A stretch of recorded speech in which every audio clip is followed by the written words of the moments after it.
ये नागरिकता कानून बहुत स्पष्ट है और जो यहां पर माननीय सुशील मोदी जी ने अपने उद्बोधन में पहले ही कहा है, डॉक्टर संजय जायसवाल जी ने भी अपने उद्बोधन में इसको स्पष्ट कर दिया है कि यह कानून नागरिकता देने का कानून है, नागरिकता लेने का नहीं। जब हमें नागरिकता देनी है तो फिर इसमें भयभीत होने की आवश्यकता किसी को भी नहीं होनी चाहिए थी। दूसरा कि यह कानून किसी जाति, किसी मत, किसी मजहब, किसी क्षेत्र, किसी भाषा का विरोधी भी नहीं है।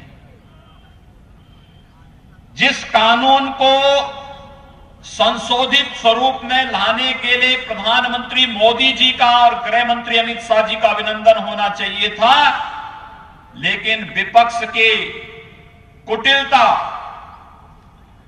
और विपक्ष के द्वारा फैलाए गए भ्रम के कारण आज कुछ मुट्ठी भर लोगों के द्वारा धरना प्रदर्शन और आगजनी करने की जो कुत्सित चेष्टाएं हो रही हैं, समाज को उसके प्रति जागरूक होना होगा, क्योंकि ये तार बहुत दूर जुड़े हुए हैं।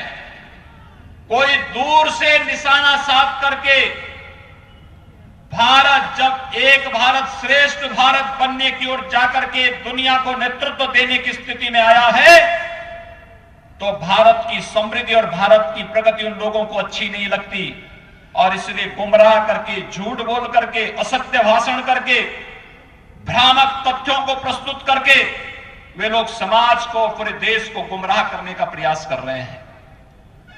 वामपंथ का सिद्धांत भी रहा है, एक झूठ को 100 बार बोलो तो वो सत्य हो जाएगा, लेकिन झूठ तो झूठ होता है, झूठ कभी सच नहीं हो सकता। लेकिन एक वास्तविकता को झुठलाने का प्रयास आज तमाम दलों के द्वारा किया जा रहा है और यह दायित्व बनता है भारतीय जनता पार्टी और देश के जिम्मेदार लोगों का, समाज के प्रबुद्ध जनों का, कि जब देश के अंदर गुमराह करने की कुछ चेष्टाएं कर रही हो, वे ताकतें जो भारत की प्रगति से संतुष्ट नहीं, जिन्हें भारत एक भारत अच्छा नहीं लगता, श्रेष्ठ भारत अच्छा नहीं लगता, वे लोग जो साजिशें कर रहे हैं, इन साजिशों का पर्दाफाश करना और वास्तविकता जनता के बीच में रखना, ये हम सबका दायित्व है और उस दायित्व का निर्वहन करने के लिए ही आज ये मंच आप सबके सामने यहां पर उपस्थित हुआ है कि आप में से एक एक कार्यकर्ता, एक एक नागरिक प्रधानमंत्री मोदी जी का और गृह मंत्री अमित शाह जी का प्रतिनिधि बन करके जब समाज के बीच में जाएगा, ये भ्रम अपने आप दूर हो जाएगा। भाइयों बहनों, जब हम लोग इस नागरिकता कानून की तह में जाएंगे तो ऐसा नहीं कि नागरिकता कानून पहली बार बना हो। याद करिए 1947 में देश का दुर्भाग्यपूर्ण विभाजन, इसके लिए कोई जिम्मेदार है तो कांग्रेस जिम्मेदार है। कांग्रेस की सत्ता प्राप्ति की अतिलिप्सा देश के विभाजन का कारण बना था और विभाजन के बाद लगातार मांग उठ रही थी कि देश का विभाजन नहीं होना चाहिए।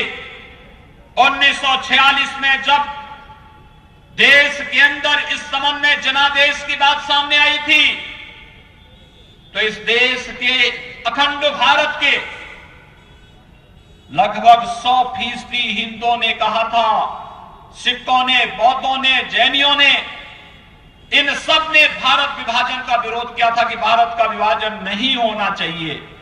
लेकिन देश का दुर्भाग्यपूर्ण विभाजन 1947 में हुआ। भारत के अंदर 1947 से लेकर के और आज तक मुस्लिम आबादी कई गुना बढ़ी, 7 से 8 गुना आबादी बढ़ी है। किसी को आपत्ति नहीं। अगर भारत के अंदर रहकर के भारत के नागरिक के रूप में भारत के विकास में सहभागी बनना चाहते हैं सबका स्वागत है। उनकी आबादी बढ़ी इसलिए क्योंकि उन्हें भारत के अंदर विशेष अधिकार दिए गए, हर प्रकार की सुविधाएं दी गई, आगे बढ़ाने का हर संभव प्रयास हुआ। लेकिन पाकिस्तान के अंदर क्या हुआ?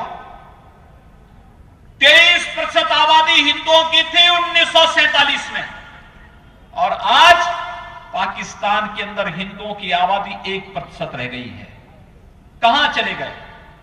या तो मार दिए गए, या भगा दिए गए, या धर्मांतरित कर दिए गए। यह पाकिस्तान की वास्तविकता है।